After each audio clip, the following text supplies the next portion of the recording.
Welcome to the Real News Network. I'm Paul Jay.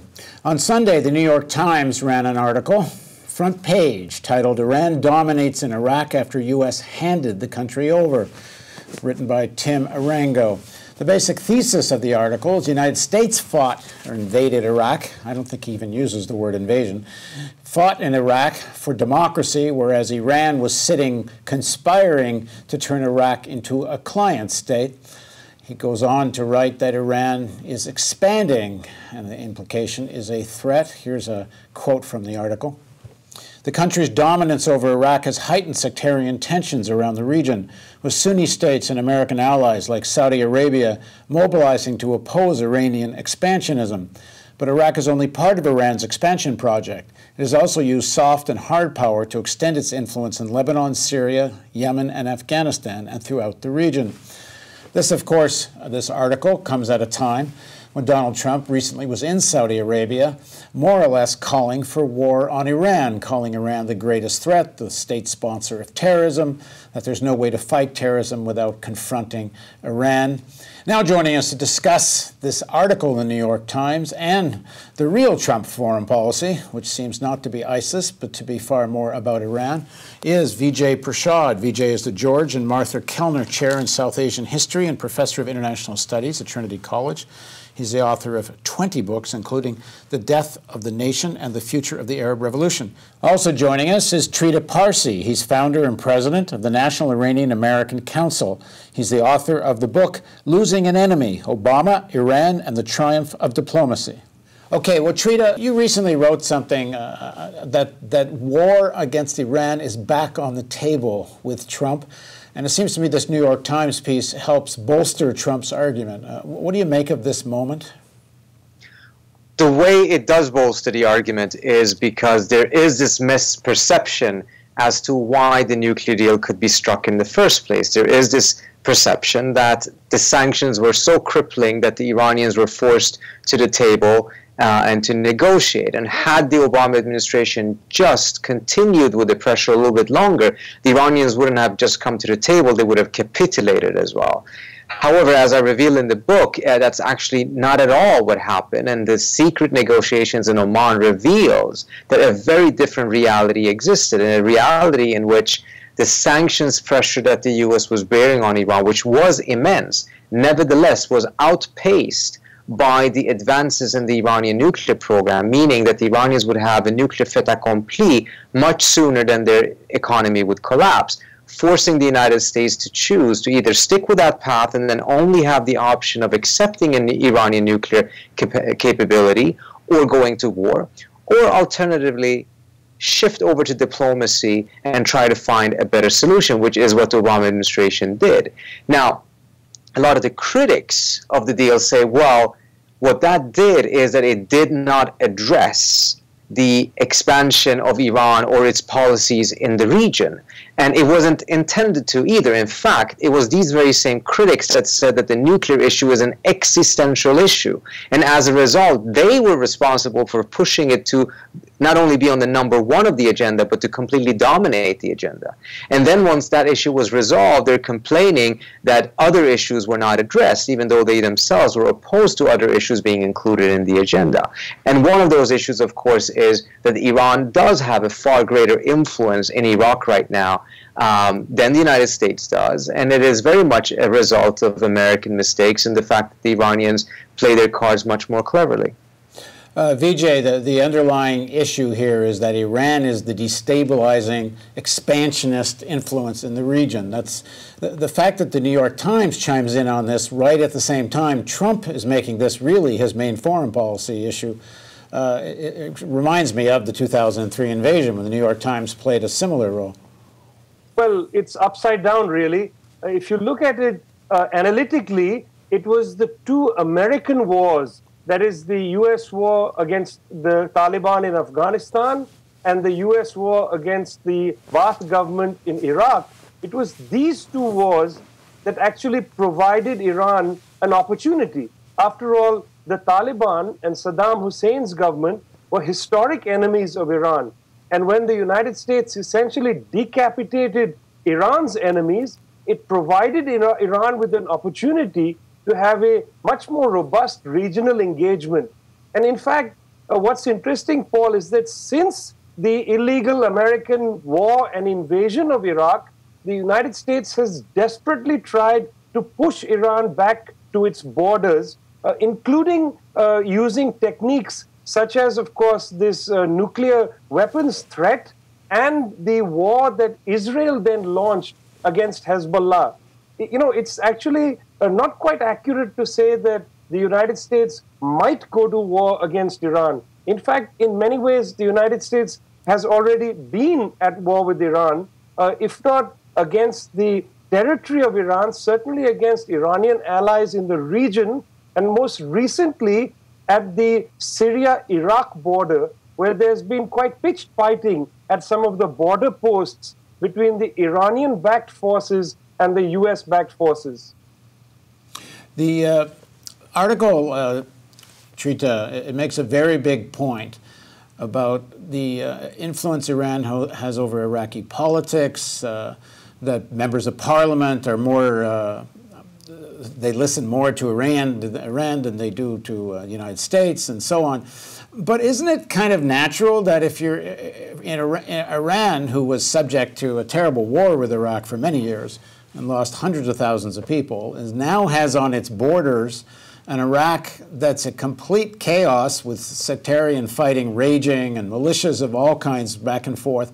I mean, isn't it kind of natural that a country would then try to do something to subdue those forces so they don't spill over its border? It's been a paramount interest of the Iranians to ensure that Iraq is not again in the hands of a government that would be vehemently anti-Iran, or to be a government that is a proxy of the United States, mindful of American hostility towards Iran.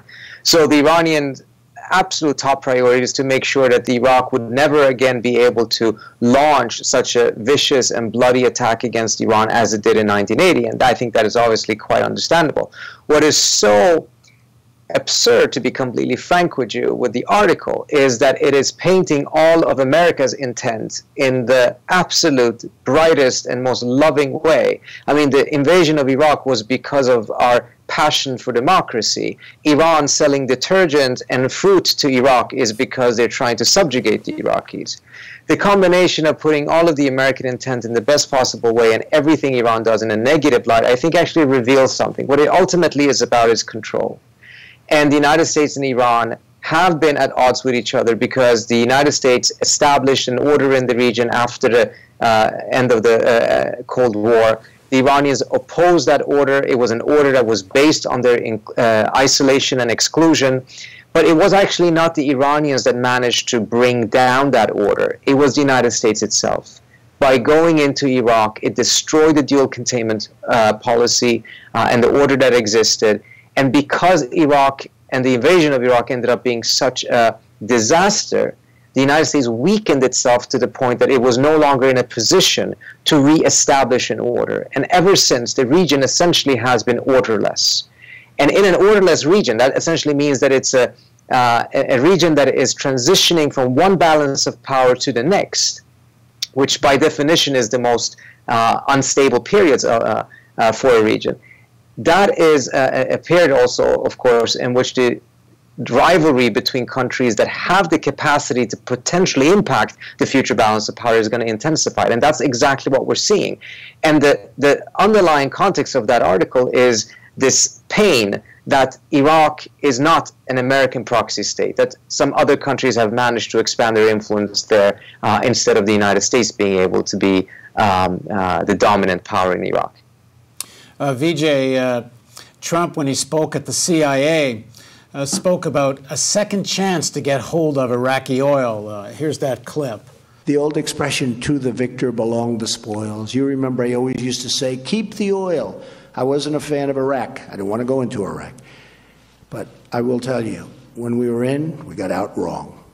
And I always said, in addition to that, keep the oil. Now, I said it for economic reasons. But if you think about it, Mike, if we kept the oil, you probably wouldn't have ISIS because that's where they made their money in the first place. So we should have kept the oil. But, okay. Maybe you'll have another chance. But the fact is, should have kept the oil. Vijay, the they seem, the Trump administration, to want to pick up where the Cheney-Bush administration left off. They didn't like the removal of troops from Iraq, and they seem to want to go back, both in terms of the Iraqi oil, and they want to support the current prime minister of Iraq, who's more pro-American than most of the other Iraqi government and parliament is, and using it as a staging ground against Iran. I mean, do you think that's a correct assessment? And then how serious are they about this? Well, it's interesting that in Tim Arango's piece, he doesn't say anything about Iraqi Kurdistan.